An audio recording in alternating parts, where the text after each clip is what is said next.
ఈ నగరంలో ప్రయాణికుడు మొదలైతే సిగ్నల్స్ దగ్గర ఆగే వ్యవస్థను తగ్గించాలి.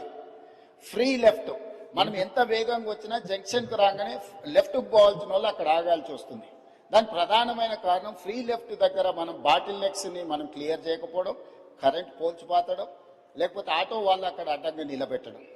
ఈరోజు ట్రాఫిక్ పోలీసులకు కానీ ఆపరేషన్ రోప్ అని పెట్టినాం. ఫుట్పాత్లు ఆక్రమించుకున్న అన్ని తొలగిస్తున్నాం. ప్రజాప్రతినిధులు అందరూ కూడా సహకరించాలి. ఇది ప్రజల కోసం. చాలా మంది ఫుట్పాత్ల మీద ఆక్రమించుకోవడం వల్ల ప్రయాణికులు కింద నడవడంతో యాక్సిడెంట్లలో చచ్చిపోతున్నారు.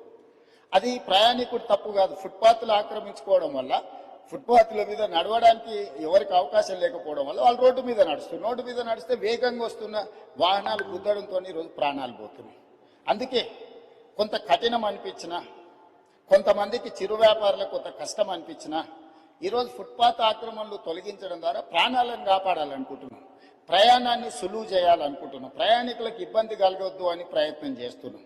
ఒక పక్కన ట్రాఫిక్ సమస్యను ప్రజాప్రతినిధులు ప్రస్తావిస్తారు, రెండవ పక్కన ఈ ఎంక్రోచ్మెంట్లను తొలగించినప్పుడు మళ్ళీ మీరు తొలగించడానికి వీల్లేదని రెండు రకాల వాదనలు మనం వినిపిస్తున్నాం.